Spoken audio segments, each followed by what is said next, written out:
Sahabat pendengar, pernahkah kalian membayangkan sebuah desa kecil yang tampak tenang, dengan aliran sungai yang mengalun lembut dan sawah hijau terbentang luas, ternyata menyimpan sebuah rahasia kelam yang membuat semua orang terperangah? Desa di tepian Sungai Batanghari, Provinsi Jambi, sejak lama dikenal dengan ketenangan, pasar terapung yang ramai di akhir pekan, serta warganya yang sederhana dan penuh rasa kekeluargaan. Namun kemudian, pada malam takbiran Idul Adha, sebuah peristiwa mengejutkan terjadi.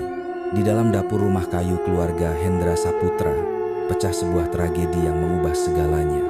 Pertengkaran antara mertua dan menantu berujung pada kejahatan, meninggalkan luka yang tidak akan pernah hilang. Di tepian Sungai Batanghari, di sebuah desa kecil yang terletak di Provinsi Jambi, kehidupan berjalan dengan tenang, seperti aliran air yang mengalun di pagi hari. Desa itu terkenal dengan sawah yang menghijau sejauh mata memandang, suara anak-anak bermain di pematang, serta pasar terapung yang ramai setiap akhir pekan. Orang-orang di sana hidup sederhana, saling mengenal, dan saling bergantung satu sama lain. Di tengah desa itu, berdiri sebuah rumah kayu sederhana milik pasangan suami istri yang sudah berusia lanjut, Hendra Saputra dan istrinya, Siti Rahmah. Hendra, seorang pria berusia lebih dari 60 tahun, dikenal sebagai sosok yang ramah dan sabar. Ia sering membantu tetangganya memperbaiki perahu atau ikut turun tangan saat ada gotong royong memperbaiki jalan desa. Sementara istrinya, Siti Rahmah, adalah seorang perempuan yang rajin, tegas, dan sering kali menjadi tempat orang-orang di desa meminta nasihat. Bagi masyarakat desa, keluarga Hendra dan Siti adalah teladan. Rumah mereka selalu terbuka untuk para tetangga yang ingin singgah. Saat musim panen, Hendra tidak segan membagi hasil sawahnya kepada janda tua atau keluarga miskin di kampung. Siti Rahmah pun dikenal suka membantu saat ada hajatan, mulai dari memasak di dapur umum sampai menyiapkan perlengkapan acara. Keharmonisan keluarga mereka membuat banyak orang kagum, terlebih setelah putra mereka, Andi Saputra, menikah dengan seorang perempuan muda bernama Murniati. Pada awalnya, Murniati dikenal sebagai menantu yang sopan dan rajin. Senyumnya lembut, tutur katanya halus, membuat banyak orang percaya bahwa keluarga Hendra akan semakin bahagia dengan kehadirannya. Di mata masyarakat desa, keluarga itu adalah simbol ketenteraman, seperti Sungai Batanghari yang setiap hari mengalir tanpa henti, memberi kehidupan bagi orang banyak. Namun, sebagaimana sungai yang tenang pun bisa menyimpan pusaran arus berbahaya, di balik ketenangan rumah itu, perlahan muncul riak-riak kecil yang tak banyak orang ketahui. Murniati, yang semula terlihat patuh dan mudah bergaul, mulai menunjukkan sisi lain setelah beberapa tahun hidup bersama mertua. Perselisihan kecil dengan Siti Rahmah mulai sering terdengar dari balik dinding rumah. Ada kalanya hanya masalah sepele, lauk apa yang harus dimasak, bagaimana cara membersihkan rumah, atau cara mengasuh cucu. Tetapi semakin lama, ketegangan itu makin jelas terasa. Andi, sang suami, lebih sering memilih diam. Ia bekerja di kebun sawit milik kerabat jauh, dan setiap kali pulang, ia tampak lelah, tidak ingin memperpanjang keributan antara ibunya dan istrinya. Biarlah besok reda sendiri, begitu pikirnya. Tapi justru karena sikap diam itu, masalah tak pernah selesai. Hendra, sang ayah, mencoba menengahi. Dengan suaranya yang tenang, ia berulang kali menasihati Murniati agar lebih sabar dan meminta istrinya, Siti Rahmah, untuk tidak terlalu keras pada menantu. Tetapi upayanya seperti air jatuh di atas batu panas. Cepat menguap, tak meninggalkan bekas. Seiring waktu, desas-desus mulai terdengar di telinga tetangga. Bu Yati, seorang tetangga yang sering membantu Siti di dapur, pernah berbisik kepada Pak Umar. Aku sering dengar suara mereka bertengkar malam-malam. Tidak enak kalau begini terus. Pak Umar hanya menghela napas panjang. Semoga cepat reda. Jangan sampai jadi masalah besar. Namun kehidupan di desa kecil itu, meski tampak damai, ternyata menyimpan sebuah ketegangan yang siap meledak kapan saja. Tidak ada yang menyangka, keluarga yang dulu dianggap panutan, suatu hari nanti akan menjadi pusat dari sebuah peristiwa kelam yang mengguncang seluruh desa. Malam-malam di tepi Sungai Batanghari biasanya tenang, Hanya suara jangkrik dan desir angin di antara pepohonan. Tetapi malam tertentu yang penuh kelembapan dan hawa panas menjadi saksi awal dari tragedi yang tak akan pernah dilupakan oleh orang-orang di sana. Sebuah malam yang mengubah nasib keluarga Hendra untuk selamanya dan meninggalkan luka yang dalam di hati seluruh masyarakat desa. Hari-hari di desa Batanghari terus berjalan dengan wajah yang sama. Sawah menghijau, anak-anak berlarian di pematang, dan suara azan dari surau kecil menjadi penanda waktu. Namun di dalam rumah kayu keluarga Hendra Saputra, ketegangan makin terasa. Murniati, menantu yang dulu dipuji sopan dan rajin, mulai merasa terkekang. Ia ingin membuka warung kecil di depan rumah, menjual kue dan kebutuhan sehari-hari. Baginya, itu cara membantu suami dan menyiapkan masa depan anak. Tapi Siti Rahma, sang mertua, menolak. Hutang itu seperti air pasang, nak. Sekali hanyut, kita tenggelam, katanya suatu sore. Murniati menunduk, namun hatinya perih. Ia ingin didengar, bukan hanya diperingati. Andi, suaminya, memilih diam. Pulang kerja dari kebun sawit, ia terlalu letih untuk menengahi. Seringkali, ia hanya berharap masalah mereda sendiri. Hendra, ayahnya, mencoba menasihati dengan suara lembut, tapi pertengkaran kecil tetap muncul, entah soal belanja dapur, cara memasak, atau mengurus cucu. Suatu hari, Murniati pulang dari pasar terapung, membawa catatan cicilan dari koperasi. Ia ingin modal cepat untuk warung. Kertas itu disembunyikan, tapi akhirnya ditemukan Siti di rak dapur. Wajah perempuan tua itu mengeras. Kenapa kau sembunyi, Murni? Kita boleh menolong keluarga, tapi jangan sampai menjerat diri, ucapnya dengan nada kecewa. Murniati menangis dalam diam. Ia merasa semua niat baiknya dianggap salah. Andi mencoba menenangkan, namun sikapnya yang setengah hati justru membuat Siti semakin kecewa. Anak lelaki kok diam saja. Biarkan istri memikul sendiri, gumamnya dengan getir. Sejak itu dapur rumah jadi tempat paling tegang. Saat memasak bersama, Siti kerap mengomentari cara Murniati bekerja. Bagi orang luar, itu nasihat biasa. Bagi Murniati, itu kritik tanpa henti. Ia menahan kata, tapi bara kecil terus menyala. Tetangga mulai berbisik. Bu Yati pernah mendengar suara ribut dari rumah Hendra malam-malam. Semoga tidak jadi besar, katanya pada Pak Umar. Tetapi riak kecil di sungai sering jadi tanda arus deras di bawah. Begitu juga keluarga ini. Dari luar tampak tenang, padahal dalamnya penuh pusaran. Hendra melihat semua dengan hati resah. Ia ingin mengajak Pak Imam Masjid memberi nasihat, tapi menunda. Mungkin masih bisa selesai di dalam rumah, pikirnya. Namun tiap malam, ia terjaga, mendengar napas panjang istrinya di samping, dan teringat wajah menantunya yang murung. Menjelang Idul Adha, ketegangan makin terasa. Cicilan koperasi jatuh tempo, uang belanja berkurang, dan pembicaraan kecil berubah jadi perdebatan. Murniati berkata dengan suara bergetar, "Aku hanya ingin berbuat sesuatu." "Apa itu salah?" Siti membalas. "Kalau caranya sembunyi, ya salah. Rumah ini butuh keterbukaan, bukan rahasia." Kata-kata itu menusuk. Andi berdiri di antara dua perempuan yang ia cintai, tak kuasa bicara. Hendra akhirnya menghentikan. "Cukup malam ini, besok kita bicarakan lagi." Tetapi luka yang sudah tergores sulit dihapus. Malam itu, Murniati duduk sendiri di kamar. Dari jendela kecil, ia menatap sungai gelap, mendengar bunyi jangkrik. Ia mengulang dalam hati, "Aku juga berhak didengar." Kata itu berputar-putar, seperti bisikan yang kelak berubah jadi badai. Tidak ada yang tahu, retakan di hati bisa lebih berbahaya dari retakan di dinding rumah. Dan rumah Hendra, yang dulu jadi teladan desa, kini berdiri di tepi jurang yang tak terlihat. Fajar esok akan tetap terbit, tapi apa yang menyala di dalam hati, tak seorang pun bisa menahan.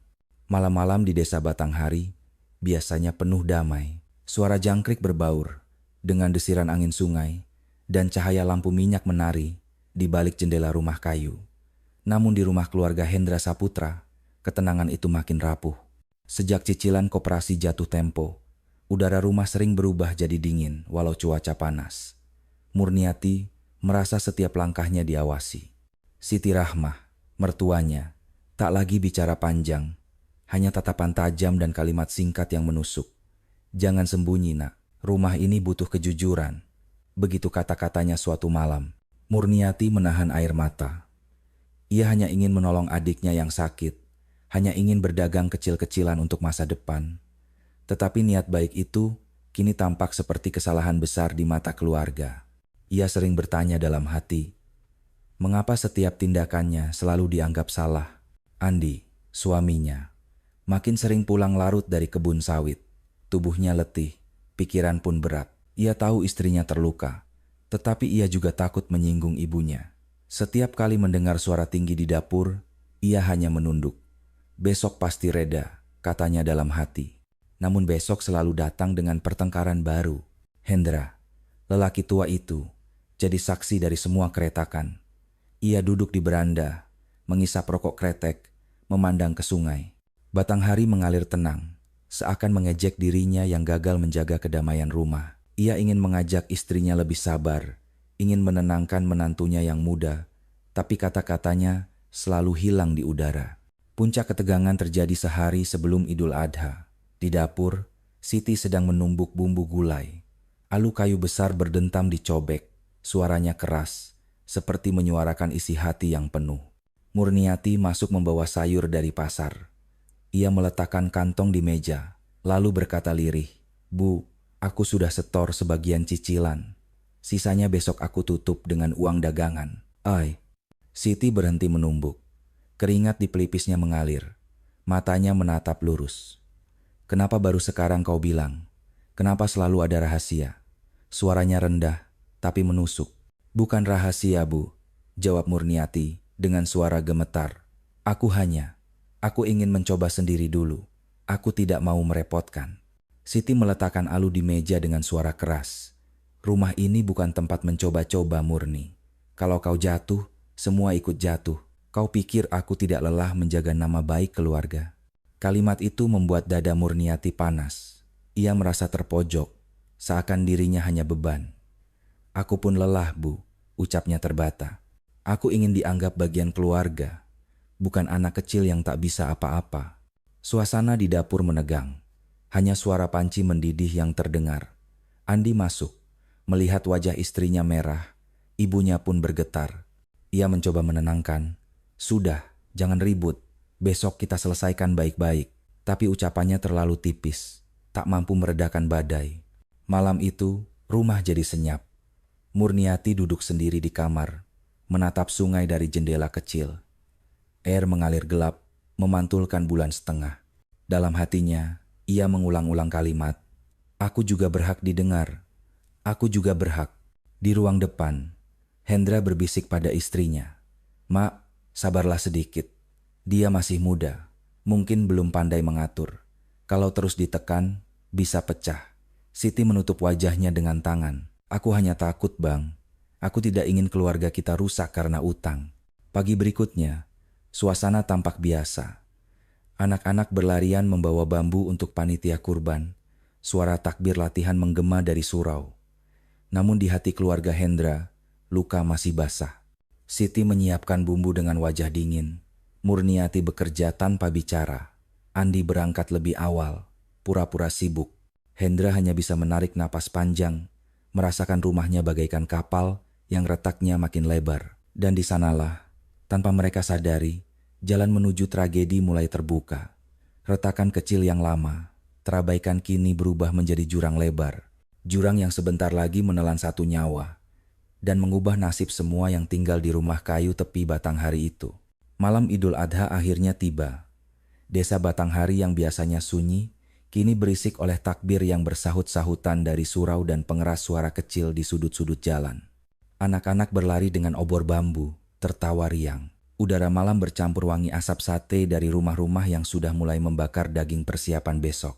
Dari kejauhan, sungai Batanghari berkilau, memantulkan cahaya lampu minyak, seakan ikut merayakan malam besar itu. Namun di rumah kayu keluarga Hendra Saputra, suasana tak seramah desa di luar. Siti Rahmah sibuk di dapur, menyiapkan bumbu gulai. Wajahnya serius, keningnya berkerut. Murniati ikut di samping, memotong sayuran dengan hati yang masih tersisa sakit dari pertengkaran hari-hari sebelumnya. Mereka bekerja bersebelahan, tetapi hati mereka berjauhan. Hendra duduk di beranda, menghisap rokok kretek dengan dalam, matanya tak lepas dari bayangan di sungai. Ia tahu ada bara di dalam rumah, bara yang bisa menyala kapan saja. Andi baru saja pulang, keringat masih menempel di leher. Ia menyapanya pelan. "Pak, besok aku ikut panitia kurban. Mungkin pulang agak siang." Hendra mengangguk, menepuk bahu anaknya. Dalam hati ia berharap besok Idul Adha bisa menjadi hari damai, kesempatan memperbaiki suasana. Tetapi malam justru membawa arah lain. Di dapur, saat memotong cabai, Murniati tanpa sengaja menjatuhkan beberapa ke lantai. Siti yang sudah lelah langsung mengomel. "Kenapa ceroboh sekali? Dari dulu selalu begitu, tak pernah teliti." Nada suaranya tajam, menusuk telinga Murni. Murniati menahan diri, lalu menjawab lirih, "Aku sudah berusaha, Bu. Kalau selalu salah di mata ibu, aku tidak tahu lagi harus bagaimana." Siti menatapnya dengan mata berkaca, tapi bukan karena iba, melainkan karena kesal yang menumpuk. "Berusaha. Kalau berusaha, kenapa masih ada cicilan? Kenapa keluarga ini harus ikut menanggung keputusanmu?" Kata cicilan itu menusuk hati Murniati seperti belati. Ia meletakkan pisau, tangan bergetar. "Aku melakukan itu untuk membantu, Bu. Aku tidak mencuri, aku tidak malas. Apa salah kalau aku ingin keluarga ini lebih baik?" Suara mereka makin meninggi. Andi yang sedang di ruang depan mendengar, segera masuk. "Sudah, jangan ribut. Ini malam takbiran, jangan bikin aib." Namun kata-kata Andi hanya jadi angin lalu. Siti melanjutkan, "Aib, justru aku menjaga agar keluarga ini tidak dipermalukan. Kau tahu, Murni, nama baik itu harga diri. Kalau orang desa tahu menantu Hendra berhutang sana-sini, apa kau pikir mereka masih menghormati kita?" Air mata jatuh dari mata Murniati. Suaranya pecah. "Selalu nama baik, selalu aturan. Tapi bagaimana dengan perasaanku, Bu? Aku manusia. Aku juga ingin didengar." Dapur bergetar oleh ketegangan. Panci di atas tungku mendidih. Uapnya mengepul seperti ikut menyaksikan amarah yang meletup. Hendra masuk tergesa, berusaha menenangkan. "Cukup, sudah malam. Kita bicarakan besok setelah salat Id. Jangan begini terus." Ia meraih bahu istrinya, menepuk lengan menantunya. Tapi dua perempuan itu sudah terbakar oleh luka lama yang akhirnya menemukan jalan keluar. Malam berlalu dengan sunyi yang menakutkan. Tak ada tawa, tak ada doa bersama. Hanya suara takbir dari surau yang masuk melalui jendela, seakan ingin mengingatkan bahwa besok hari suci, hari pengorbanan. Tetapi rumah itu justru terjerat dalam pertarungan hati. Pagi Idul Adha, matahari terbit membawa cahaya kuning lembut. Orang-orang desa berdandan rapi menuju lapangan. Hendra dan Andi ikut salat berjamaah, sementara Siti dan Murniati menyiapkan makanan di rumah. Dari luar, rumah mereka tampak normal, tetapi di dalam, ketegangan masih tebal. Setelah salat, panitia sibuk menyembelih kambing dan sapi. Anak-anak menonton dengan mata berbinar. Di rumah Hendra, daging kurban sudah ditaruh di ember besar. Siti menyuruh Murniati membersihkan, tapi nada suaranya masih dingin. Murniati menurut, namun dalam hatinya bara makin besar. Saat siang tiba, Andi pulang membawa sisa daging untuk dimasak. Ia melihat istrinya diam, wajahnya muram. Ibunya pun masih kaku. Ia mencoba mencairkan suasana. "Mari kita makan bersama, ini hari raya." Namun makan siang itu hambar. Sendok beradu dengan piring tanpa kata. Hendra menatap meja, merasa keluarganya makin jauh. Senja tiba. Desa mulai tenang setelah hiruk-pikuk Idul Adha. Namun di dapur rumah itu, pertengkaran kembali pecah. Siti menegur Murniati yang memasak gulai terlalu asin. "Tidak pernah benar, selalu salah," serunya. Murniati menahan, tapi akhirnya pecah. "Cukup, Bu, aku bukan anak kecil lagi. Aku lelah dianggap beban. Aku juga berhak menentukan." Siti membalas, "Kalau kau berhak, buktikan, tapi jangan dengan cara menjerat utang." Suasana meledak, panci terjatuh, air gulai tumpah di lantai. Murniati, dalam amarah dan rasa terpojok, meraih alu kayu besar di meja. Tangannya gemetar, matanya berair, tetapi amarah menutup akal sehatnya. Hendra yang baru masuk tak sempat menghentikan. Satu hentakan keras terdengar. Sunyi mendadak membeku. Siti terjatuh. Wajahnya pucat. Napasnya tercekat. Alu kayu jatuh berdebam di lantai. Berlumuran noda yang membuat Murniati menutup mulut dengan tangan. Andi menjerit, berlari memeluk ibunya. Ibu, ibu, Hendra berdiri membeku. Matanya kosong, tubuhnya bergetar. Malam Idul Adha yang seharusnya penuh berkah berubah menjadi malam kelam. Di luar, suara anak-anak masih terdengar, menyanyi riang sambil menyalakan petasan kecil. Mereka tak tahu, di rumah kayu tepi Sungai Batanghari, sebuah keluarga baru saja hancur. Berita menyebar cepat, desa gempar. Polisi datang, menutup dapur dengan garis kuning. Tetangga berkerumun, tak percaya. Keluarga Hendra? Tidak mungkin, kata Bu Yati. Air matanya jatuh. Pak Umar hanya menggeleng. Inilah kalau bara kecil tidak dipadamkan. Murniati dibawa ke kantor polisi dengan tangan terikat. Wajahnya kosong, seakan tak percaya pada dirinya sendiri. Hendra duduk di beranda, memandangi sungai yang tetap mengalir, membawa kenangan indah yang kini hancur berantakan. Dan malam itu, desa Batanghari kehilangan satu simbol ketenangan. Dari sebuah rumah yang dulu jadi teladan, kini hanya tersisa sunyi, air mata, dan doa yang terputus di tengah jalan. Pagi setelah Idul Adha seharusnya penuh dengan aroma gulai segar, tawa anak-anak, dan percakapan tetangga tentang daging kurban. Namun di desa Batanghari, suasana justru muram. Rumah kayu Hendra Saputra kini dipenuhi orang. Polisi telah memasang garis kuning di dapur, menutup ruang yang baru semalam menjadi saksi tragedi kelam. Orang-orang desa berdiri di luar pagar, berbisik-bisik dengan wajah pucat. Bu Yati, yang sering membantu Siti Rahmah memasak, menangis sesenggukan. Saya baru kemarin melihat almarhumah memarut kelapa. Siapa sangka hari ini beliau sudah tiada. Pak Umar hanya menghela napas. Beginilah, kalau api kecil tidak segera dipadamkan, akhirnya melahap rumah. Hau! Di dalam rumah, Hendra duduk di kursi rotan tua. Tubuhnya kaku, pandangan kosong ke lantai. Andi berdiri di samping, wajahnya sembab karena menangis semalaman. Ia masih belum percaya bahwa istrinya sendiri, Murniati, telah menjadi penyebab kematian ibunya. Polisi membawa Murniati dengan tangan terikat. Wajahnya pucat pasi, rambutnya kusut, matanya kosong. Saat melangkah keluar, ia sempat menoleh sekilas ke arah Hendra dan Andi. Tidak ada kata-kata yang keluar, hanya air mata yang jatuh diam-diam. Warga desa yang menyaksikan terperangah, beberapa mencibir, beberapa hanya menggeleng tak percaya. Kenapa bisa begini Murni? Bisik seorang tetangga. Padahal dia dulu sopan sekali, tidak pernah melawan. Jawab yang lain.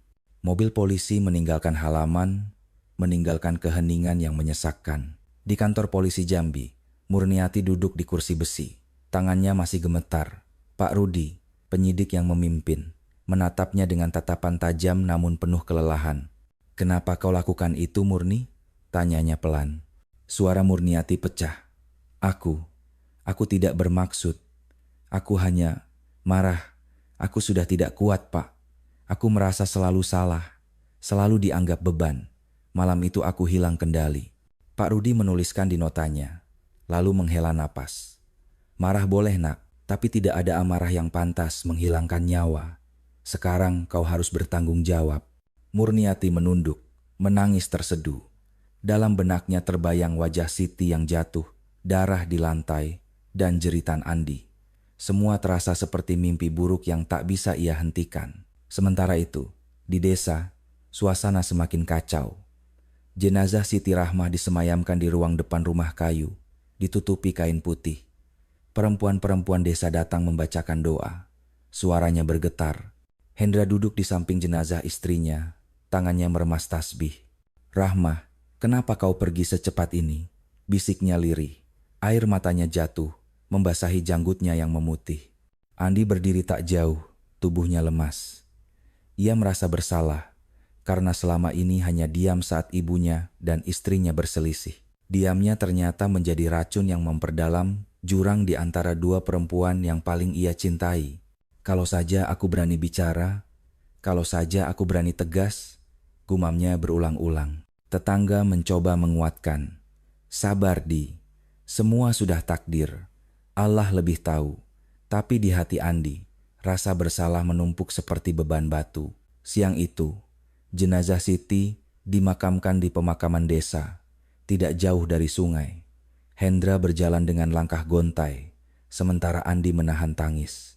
Suara doa mengiringi, tapi kesedihan terlalu tebal. Setelah pemakaman, orang-orang desa masih berkumpul, membicarakan kejadian itu. Ada yang bersimpati, ada pula yang menyalahkan. Murniati memang keras kepala, kata seorang ibu. Tapi Siti juga terlalu keras, balas yang lain. Desas-desus menyebar, setiap mulut menambah bumbu, membuat keluarga Hendra semakin terpojok. Hendra hanya bisa menutup telinga. Ia tahu, sekuat apapun ia menahan, cerita ini sudah jadi milik desa.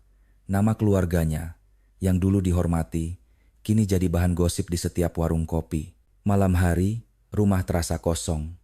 Hendra duduk di beranda, memandangi sungai yang gelap. Andi datang, duduk di sampingnya. "Pak, apa kita bisa melewati ini?" Suara Andi lirih. Hendra menghela napas panjang. "Entahlah Di, ibumu sudah pergi, menantumu di penjara. Rumah ini kehilangan cahaya. Tapi kita tidak boleh jatuh, masih ada anak-anakmu yang butuh kita." Andi menunduk. "Aku takut Pak, bagaimana nanti orang desa memandang mereka? Biar orang berkata apa, yang penting kita menjaga mereka. Jangan ulangi kesalahan Bapak, jangan diam lagi." Suara Hendra tegas, meski matanya basah. Malam itu mereka berdua duduk lama, ditemani suara air sungai. Di penjara, Murniati terjaga sepanjang malam. Ia menutup wajah dengan tangan, tubuhnya gemetar. Ia mendengar suara tahanan lain, tapi semua terdengar jauh. Yang jelas di kepalanya hanyalah wajah ibu mertuanya, darah di lantai, dan jeritan anaknya saat melihat ibunya dibawa pergi. "Aku bukan pembunuh, aku bukan," bisiknya berulang-ulang, tapi suara hatinya sendiri tak mampu membenarkan. Ia tahu, apapun alasannya, ia telah menghilangkan nyawa seseorang. Besoknya, Pak Rudi datang lagi. "Besok sidang pertama dimulai. Siapkan dirimu Murni. Hukum harus berjalan."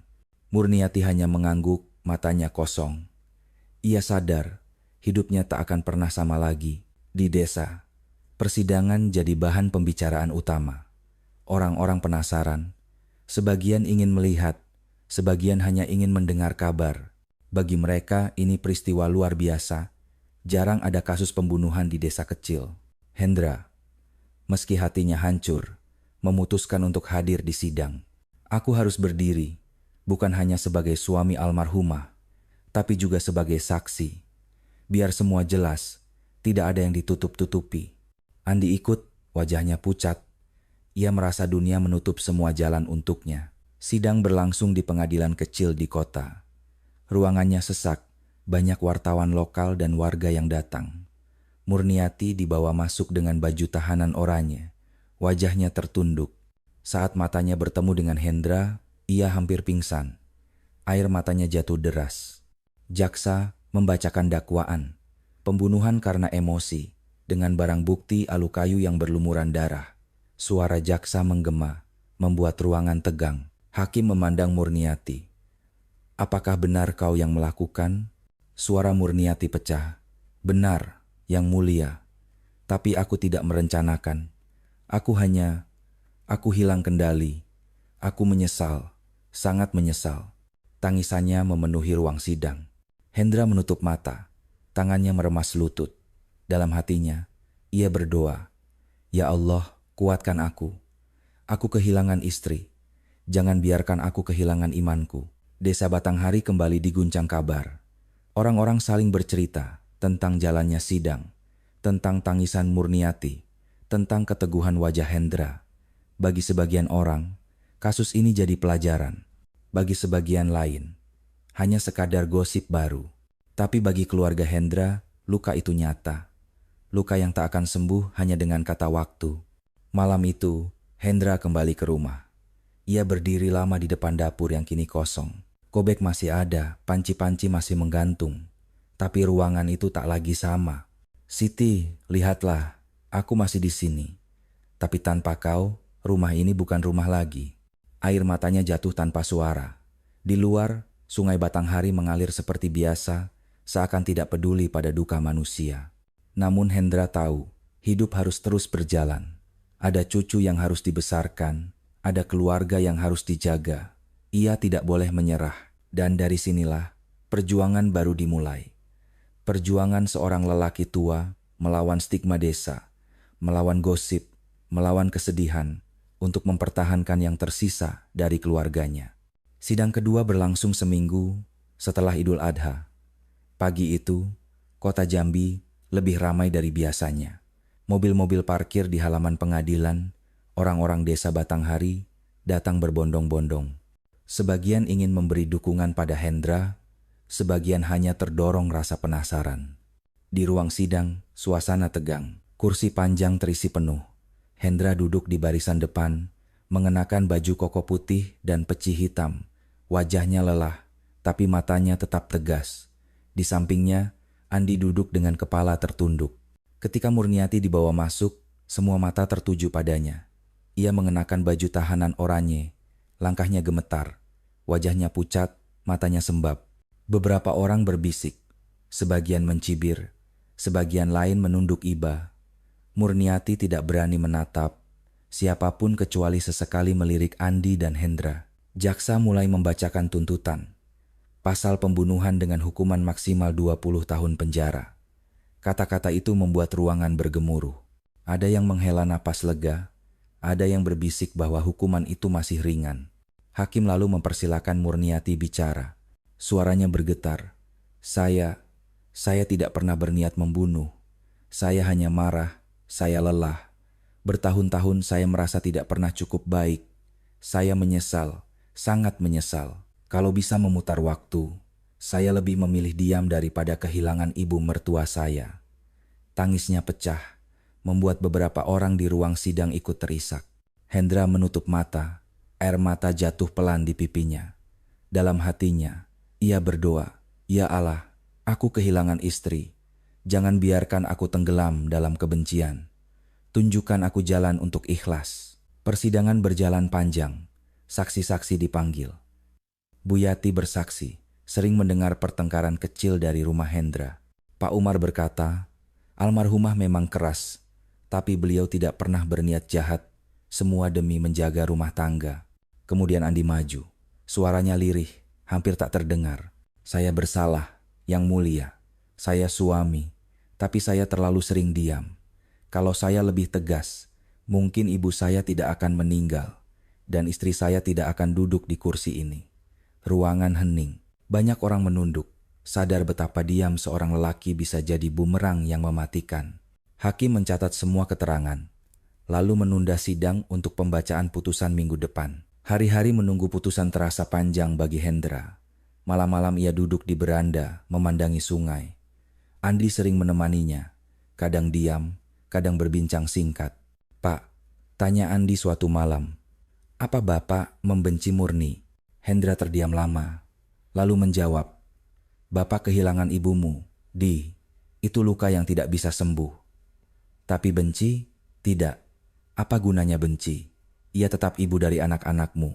Kalau kita menanam benci, siapa yang akan merawat cucu-cucumu nanti? Kita harus jaga mereka." Oh, Andi menunduk, air mata menetes. Ia merasa ayahnya jauh lebih kuat dari dirinya. Hari putusan tiba. Ruang sidang penuh sesak, bahkan ada orang yang berdiri di luar jendela untuk mendengarkan. Hakim mengetuk palu, lalu membacakan putusan, 15 tahun penjara untuk Murniati. Ruangan bergemuruh. Ada yang berkata terlalu berat, ada yang bilang terlalu ringan. Murniati menutup wajah dengan tangan. Tubuhnya gemetar. Ia menoleh ke arah Hendra dan Andi. Maafkan aku, bisiknya berulang-ulang. Andi menangis, ingin berlari memeluk istrinya, tapi petugas menahannya. Hendra hanya duduk kaku, matanya basah. Setelah sidang selesai, ia berdiri, mendekati menantunya sebentar. "Murni," katanya pelan, "hidup tidak berhenti di sini. Kau harus kuat. Anak-anakmu butuh ibu yang tabah, meski dari balik jeruji." Murniati menangis terseduh, mengangguk tanpa suara. Ia digiring keluar, meninggalkan jejak air mata di lantai ruang sidang. Kabar putusan itu menyebar cepat di desa Batanghari. Warung kopi, pasar, hingga surau penuh dengan perbincangan. Ada yang bersimpati, ada yang menghakimi. Itulah akibatnya kalau tidak hormat pada orang tua, kata seorang bapak. Tapi kalau mertua terlalu keras, menantu juga bisa tertekan. Balas yang lain, gosip tak bisa dibendung. Namun di tengah arus itu, Hendra memilih diam. Ia tidak membantah, tidak membela. Ia hanya pulang ke rumah, mengurus cucunya, dan menunaikan salat dengan lebih tekun. Malam hari, ia menatap foto istrinya di dinding. "Rahmah, aku sudah berusaha." Dia mendapat hukumannya. "Tapi aku tidak bisa biarkan cucu-cucu kita tumbuh dalam kebencian. Aku harus menjaga mereka, walau hatiku hancur." Beberapa bulan berlalu. Andi berusaha membagi waktu antara bekerja dan mengurus anak-anak. Hendra banyak membantu, meski usianya sudah renta. Rumah kayu itu kini sepi, tapi tawa kecil cucu-cucunya kadang memberi cahaya. Murniati dari dalam penjara menulis surat. "Pak Hendra, Andi, anak-anakku, maafkan aku. Aku menyesal, tapi aku juga berjanji, aku akan berubah. Aku tidak ingin anak-anakku hanya mengenangku sebagai pembunuh. Doakan aku kuat." Surat itu dibacakan oleh Andi di beranda. Hendra mendengarkan dengan mata berkaca. "Biarpun ia salah besar," katanya, "tapi ia tetap ibu dari darah daging kita. Jangan biarkan anak-anak lupa pada ibunya.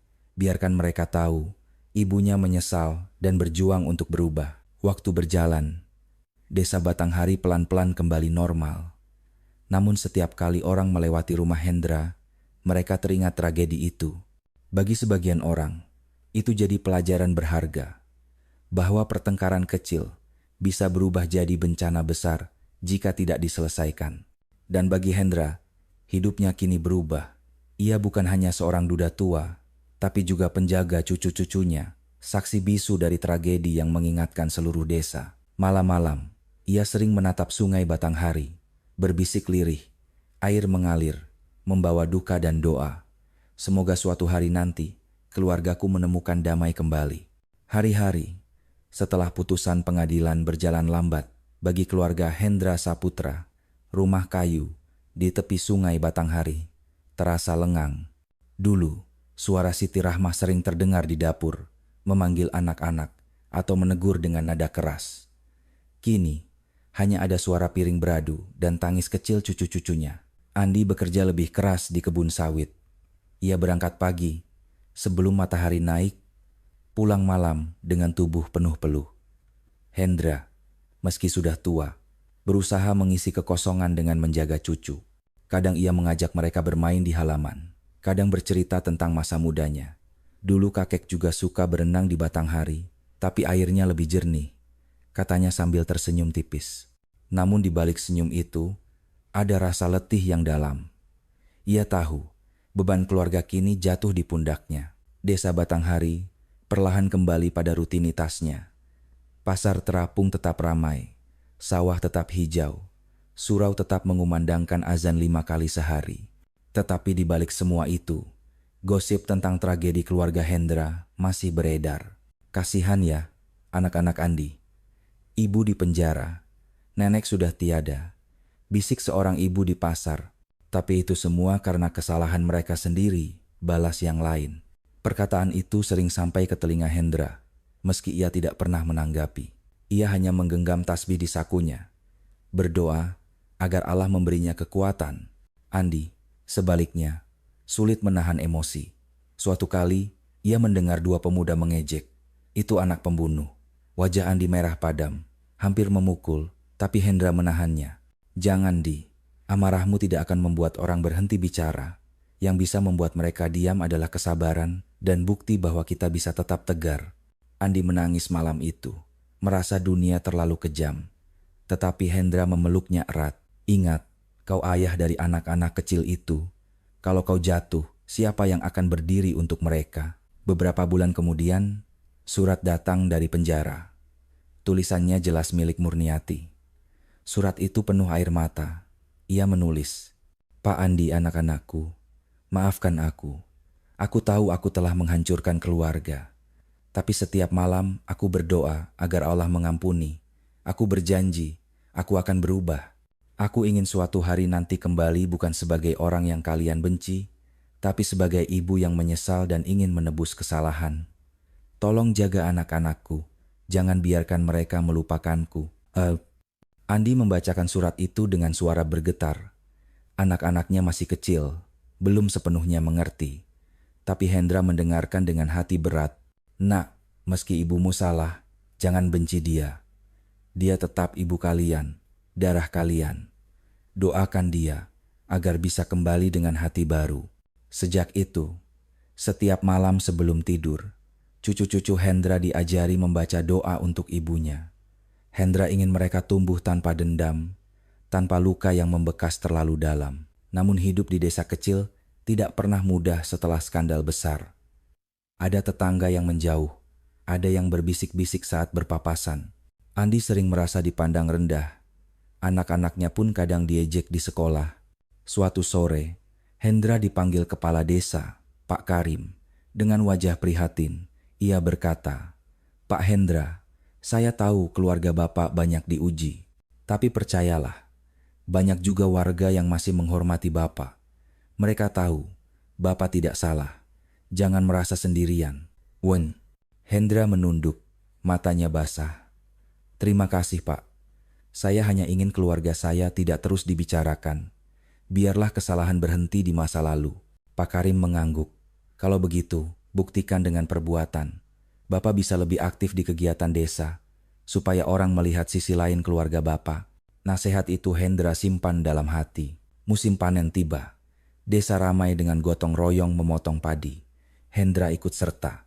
Meski usianya sudah renta, ia membantu mengikat padi, mengangkat hasil panen ke lumbung. Tangan tuanya bergetar, tapi semangatnya menguatkan yang muda. Melihat itu, orang-orang mulai melunak. "Hendra memang orang baik," kata seorang bapak. "Keluarganya boleh diuji, tapi dia tetap kuat." Perlahan, gosip mulai berkurang. Anak-anak Andi kembali bermain dengan teman sebaya, meski sesekali masih diejek. Namun Hendra selalu mengajarkan, balas dengan kebaikan, jangan dengan marah. Kalau orang melempar batu, balaslah dengan doa. Malam-malam panjang sering Hendra isi dengan bercerita pada cucunya. Ia kisahkan masa mudanya, tentang betapa keras kehidupan, tapi selalu ada jalan jika kita sabar. Anak-anak mendengarkan dengan mata berbinar, meski kadang tidak sepenuhnya mengerti. Andi, yang duduk di samping, sering merasa malu. Ia sadar, ayahnya yang sudah tua masih harus memikul beban besar. "Pak, seharusnya ini tugasku, bukan Bapak," katanya suatu malam. Hendra menepuk bahunya. "Tugas kita bersama, Di. Jangan merasa sendirian. Kau hanya perlu lebih berani. Jangan ulangi kesalahanmu yang dulu, terlalu sering diam." Kata-kata itu menusuk hati Andi. Sejak saat itu, ia berusaha lebih terbuka, lebih tegas menjaga anak-anak. Waktu berjalan. Setiap bulan, Andi dan Hendra mengunjungi Murniati di penjara. Pertemuan itu penuh tangis. Anak-anak kadang takut melihat ibunya di balik jeruji, tapi Hendra selalu menenangkan. "Dia tetap ibumu, Nak. Jangan takut." Murniati akan memeluk mereka erat, menangis tanpa suara. "Maafkan ibu, Nak. Maafkan ibu." Bagi Hendra, itu pemandangan paling menyakitkan.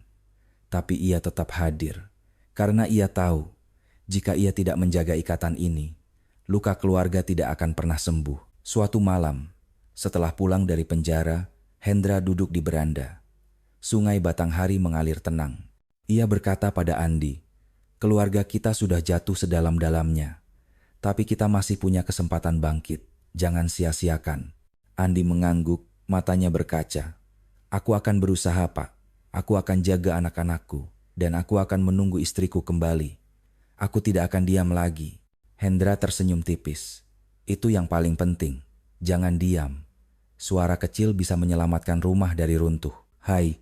Malam itu, bintang-bintang bertaburan di langit. Suara jangkrik terdengar nyaring. Dan di rumah kayu tepi sungai Batanghari, meski luka masih menganga, ada secercah harapan yang tumbuh. Bagi desa Batanghari, tragedi keluarga Hendra menjadi pengingat bahwa rumah tangga bukan hanya tentang cinta, tapi juga tentang komunikasi, tentang keberanian untuk bicara, tentang kesabaran menghadapi perbedaan. Bagi Hendra, perjalanan hidupnya berubah. Dari seorang suami dan ayah yang sederhana, kini ia menjadi penjaga keluarga, benteng terakhir cucu-cucunya, saksi hidup dari betapa rapuhnya rumah tangga jika tidak dijaga dengan sabar. Dan bagi Murniati, hari-hari di penjara menjadi penebusan. Ia belajar dari kesalahannya, ia berdoa setiap malam, berharap suatu hari bisa kembali, meski dengan wajah penuh luka dan hati yang lebih kuat. Sungai Batanghari tetap mengalir, membawa cerita desa kecil itu.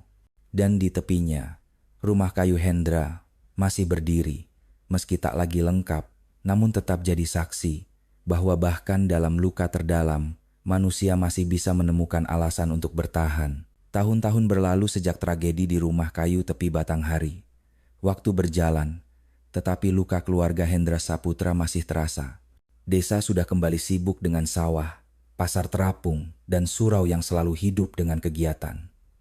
Namun, setiap kali orang melewati rumah Hendra, kenangan tentang malam kelam itu selalu muncul. Murniati menjalani hari-harinya di balik jeruji. Awalnya, setiap malam ia menangis hingga matanya bengkak. Penyesalan datang tanpa henti. Namun lama-lama, ia mulai belajar menerima. Di penjara, ada pengajian rutin, dan Murniati rajin mengikuti. Ia mengaji, mendengarkan ceramah, dan menulis surat-surat panjang untuk anak-anaknya. "Nak, jangan benci ibu. Ibu salah besar, tapi ibu ingin kalian tumbuh jadi anak yang baik. Belajarlah sungguh-sungguh, dengarkan kakek dan ayahmu. Suatu hari, ibu ingin pulang bukan sebagai beban, tapi sebagai pelindung bagi kalian." Surat-surat itu dikirim setiap bulan. Hendra yang membacakannya, dengan suara pelan namun tegas. Kadang air matanya menetes tanpa ia sadari. Andi pun selalu menunduk, merasa bersalah karena dulu hanya diam. Di desa, gosip mulai mereda. Orang-orang sudah sibuk dengan urusan masing-masing. Meski sesekali masih ada yang berbisik, Hendra memilih menanggapi dengan kerja. Ia lebih aktif di kegiatan desa, membantu perbaikan jalan, gotong royong di sawah, dan ikut menjaga surau. "Pak Hendra, meski keluarga Bapak diuhi, kami tetap hormat pada Bapak," kata Pak Karim, kepala desa. Hendra tersenyum tipis. "Saya hanya ingin anak-anak cucu saya tidak menanggung malu sepanjang hidupnya. Biarlah salah berhenti pada generasi kami." Andi juga mulai berubah. Ia tidak lagi pasif. Di rumah, ia lebih sering berbicara dengan anak-anak, menanyakan pelajaran, mendampingi mereka mengaji. "Jangan seperti ayah dulu," katanya. "Diam bukan jalan keluar. Kalau ada masalah, bicara. Kalau ada salah, minta maaf." Kehidupan perlahan membaik, meski rasa kehilangan tetap menghantui. Setiap Idul Adha, Hendra selalu mengingat istrinya, Siti Rahmah. Di pemakaman, ia duduk lama, berdoa sambil mengusap nisan. "Rahmah, maafkan aku. Aku tidak bisa menjaga rumah ini sebaik yang kau inginkan. Tapi aku berjanji, aku akan menjaga cucu-cucu kita." Anak-anak pun tumbuh dengan bimbingan kakek mereka. Mereka belajar tentang arti sabar, arti keluarga, dan arti menanggung akibat. Meski kadang diejek di sekolah karena masa lalu ibunya, Hendra selalu menasihati, "Balas dengan kebaikan, nak. Orang akan lelah dengan gosip, tapi mereka tidak akan pernah lelah mengingat kebaikan." Sementara itu, di dalam penjara, Murniati makin mendekat pada agama. Ia menjadi salah satu narapidana yang dipercaya mengajar mengaji bagi sesama. Ia menemukan arti baru dari penderitaannya. "Allah tidak pernah meninggalkan kita, bahkan di tempat seperti ini," katanya pada teman-teman sesama tahanan. Meski begitu, setiap kali mengingat wajah ibu mertuanya, hatinya perih. "Aku telah mengambil nyawa orang yang seharusnya kujaga," bisiknya dalam doa. Beberapa tahun kemudian, desa Batanghari kedatangan perubahan. Jalan baru dibangun, listrik lebih stabil, dan pasar terapung makin ramai. Anak-anak Hendra mulai besar. Ada yang masuk SMP, ada yang sudah pandai mengaji. Andi bekerja keras, bahkan membuka usaha kecil menjual hasil kebun. Ia tidak lagi bergantung sepenuhnya pada sawit. Dengan bimbingan Hendra, Ia belajar mengatur keuangan lebih baik. Kalau ada masalah, jangan sembunyikan. Pesan Hendra selalu. Perlahan, nama keluarga mereka tak lagi jadi bahan gosip. Orang-orang mulai melihat mereka sebagai keluarga yang kuat, bukan keluarga yang hancur. Suatu sore, setelah mengantar cucu-cucu mengaji di surau, Hendra duduk di beranda. Andi datang membawa kabar. "Pak, aku dapat surat dari penjara. Murni sudah berkelakuan baik. Ada kemungkinan dipercepat pembebasannya beberapa tahun." Hendra terdiam lama. Perasaannya campur aduk. Ia tahu kedatangan Murniati kembali akan membuka luka lama. Tapi ia juga tahu cucu-cucunya berhak punya ibu. "Apa kau siap menyambutnya, Di?" tanya Hendra. Andi menatap ayahnya dengan mata basah. "Aku tidak tahu, Pak. Aku masih marah. Tapi aku juga masih mencintainya. Anak-anak pun rindu ibunya.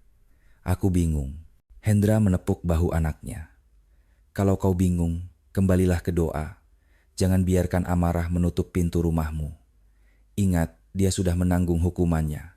Sekarang giliran kita menanggung sabar." Beberapa bulan kemudian, Murniati benar-benar mendapat kabar pembebasan bersyarat.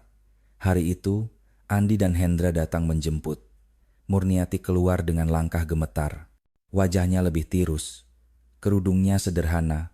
Matanya basah melihat keluarga yang menunggu. Anak-anak berlari memeluknya. "Ibu, ibu," jerit mereka.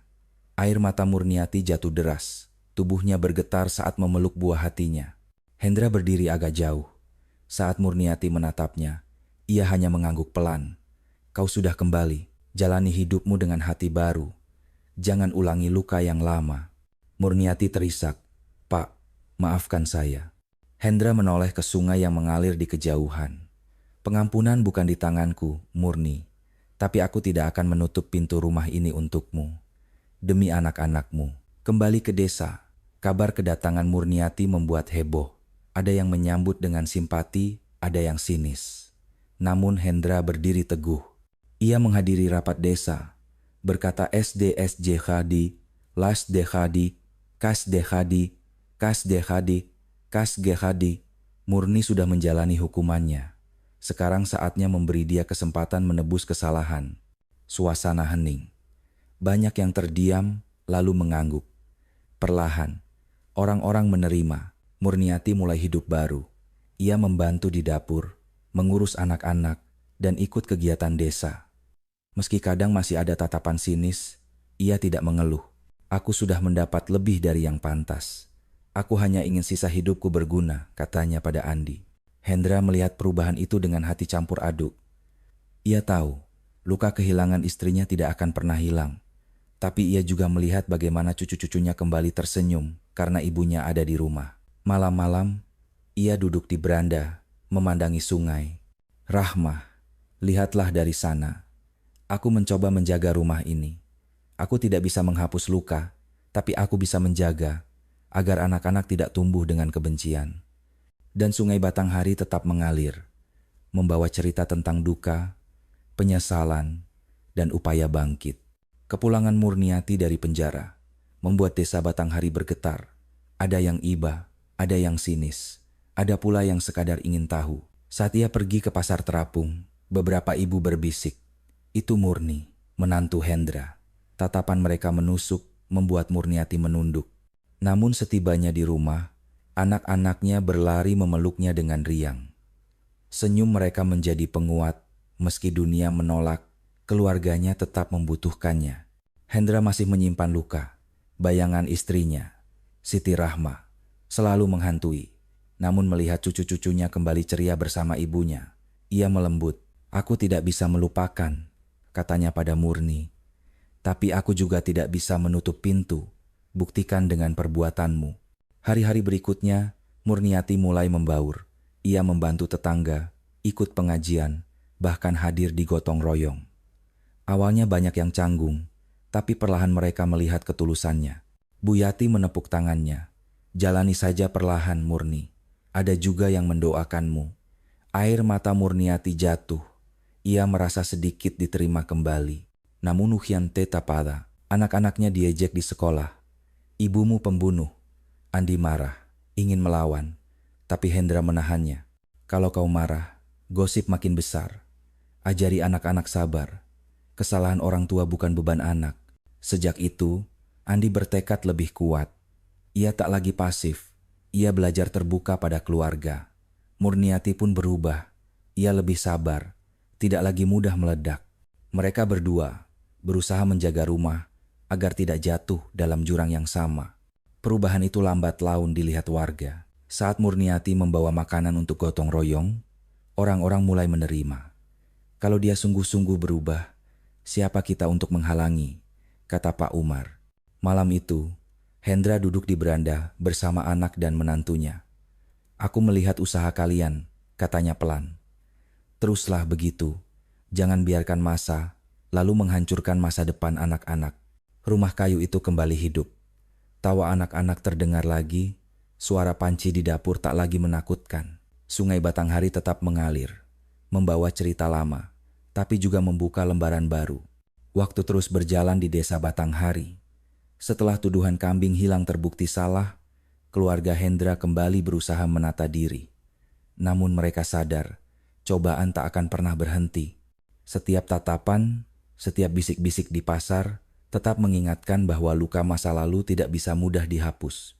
Hendra semakin banyak menghabiskan waktunya bersama cucu-cucunya. Ia mengajari mereka membaca Al-Quran, menceritakan dongeng tentang masa mudanya di sungai, dan menanamkan nilai sabar. Kalau kalian besar nanti, katanya suatu malam, ingatlah, harga diri tidak dijaga dengan marah, tapi dengan kelakuan baik. Anak-anak mendengarkan dengan mata berbinar, meski kadang belum sepenuhnya mengerti. Namun bagi Hendra, setiap kata adalah warisan yang ingin ia tinggalkan. Ia tahu usianya tidak panjang, dan ia tidak ingin cucu-cucunya tumbuh dengan rasa malu. Andi perlahan menemukan kekuatan baru. Dulu ia hanya seorang buruh di kebun sawit, pasif dan takut bicara. Kini ia mulai berani berdiri. Ia membuka usaha kecil menjual hasil kebun, belajar mengatur uang dengan hati-hati. Aku tidak mau mengulang kesalahan, Pak, katanya pada Hendra. Aku akan jujur dalam setiap keputusan. Hendra mengangguk. Bagus, Di. Jangan sembunyikan apapun. Rumah runtuh bukan karena badai besar, tapi karena retak kecil yang tak terlihat. Kata-kata itu terus diingat Andi, menjadi pengingat untuk tidak mengulangi kebisuan masa lalu. Murniati pun terus berjuang menebus dirinya. Ia ikut aktif di kegiatan desa, rajin membantu tetangga, bahkan mengajar anak-anak mengaji di surau. Awalnya masih banyak yang canggung, tetapi lama-lama masyarakat melihat ketulusannya. Kalau dia sungguh-sungguh berubah, siapa kita untuk menolak, kata Pak Umar suatu sore. Meski begitu, Murniati sadar, bayangan masa lalunya akan selalu ada. Ia tidak berharap orang sepenuhnya melupakan. Yang ia inginkan hanyalah kesempatan untuk membuktikan bahwa ia benar-benar berubah. Suatu hari, desa Batanghari dilanda banjir kecil. Air sungai naik, menggenangi beberapa rumah di tepi. Keluarga Hendra termasuk yang terkena dampak. Andi panik, tapi Hendra tetap tenang.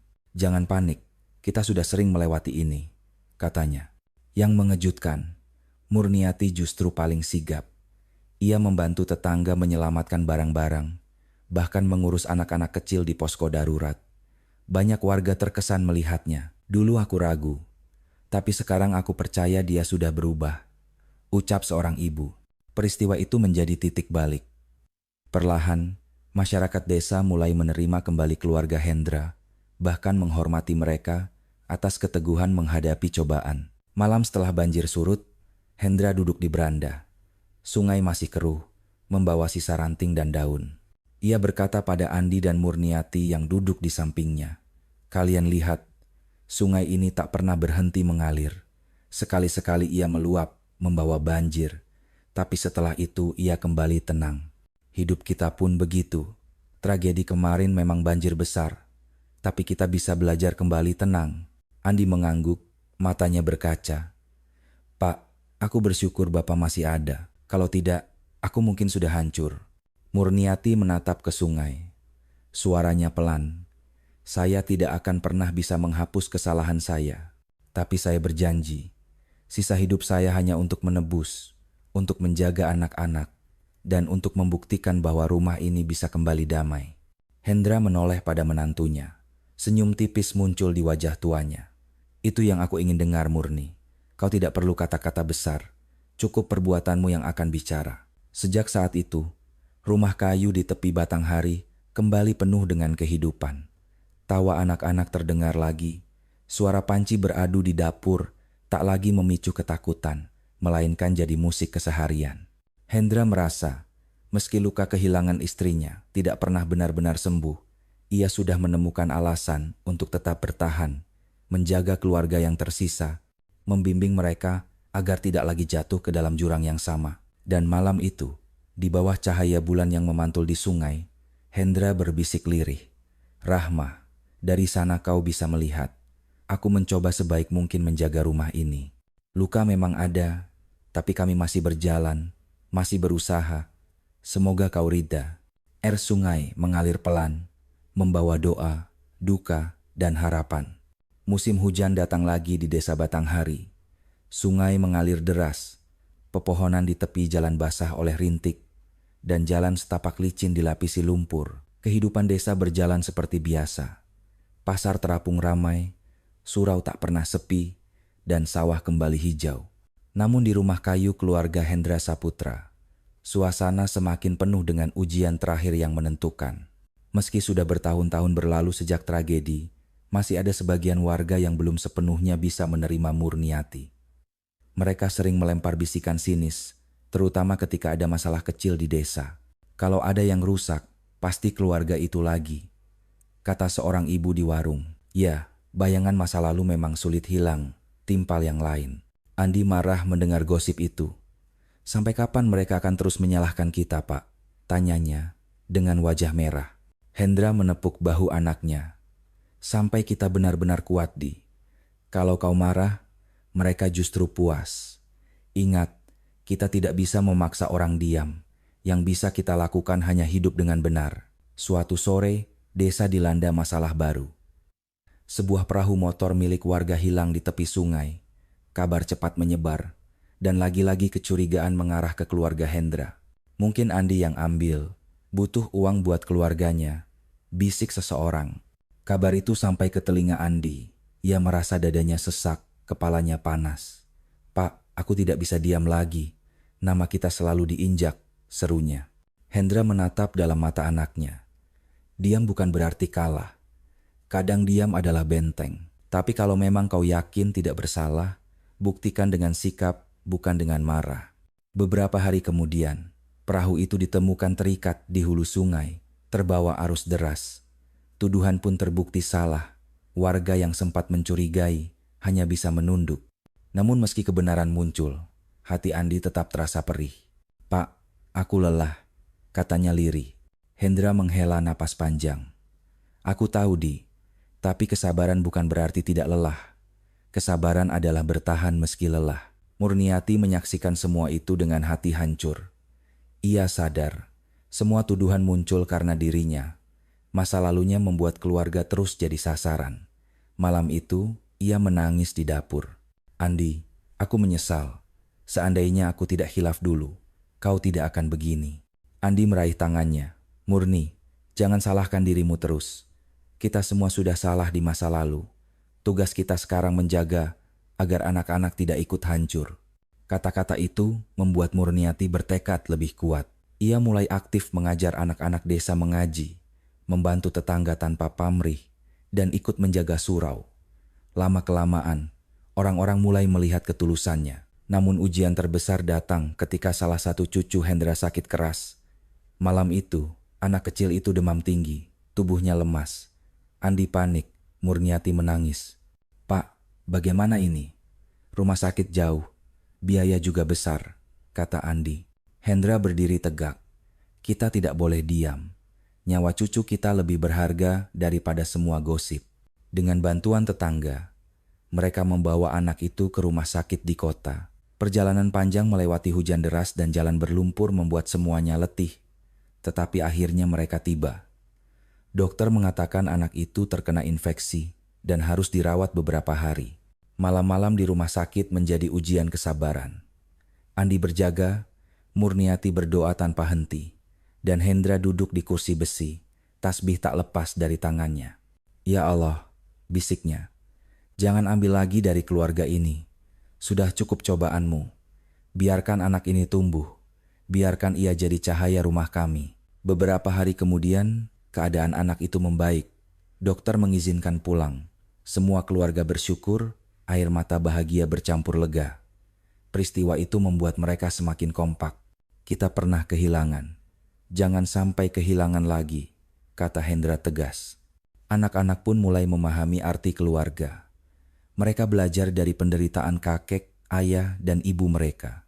Meski masih kecil, mereka tahu rumah tangga tidak boleh dibangun dengan amarah, melainkan dengan sabar dan doa. Ketika pulang ke desa, banyak warga yang terkejut melihat ketabahan keluarga Hendra. Mereka mulai menghormati kembali. Bahkan kepala desa berkata, "Pak Hendra, keluarga Bapak sudah memberi pelajaran bagi kita semua, bahwa sabar lebih kuat daripada dendam." Hendra hanya tersenyum tipis. "Saya tidak sempurna, Pak. Saya hanya berusaha menjaga sisa keluarga." Malam itu, setelah semuanya tenang, Hendra duduk di beranda. Sungai Batanghari berkilau diterpa cahaya bulan. Ia menatap jauh, membisikkan doa pada istrinya yang telah tiada. "Rahmah, lihatlah, keluarga ini masih diuji, tapi kami berusaha tetap berdiri.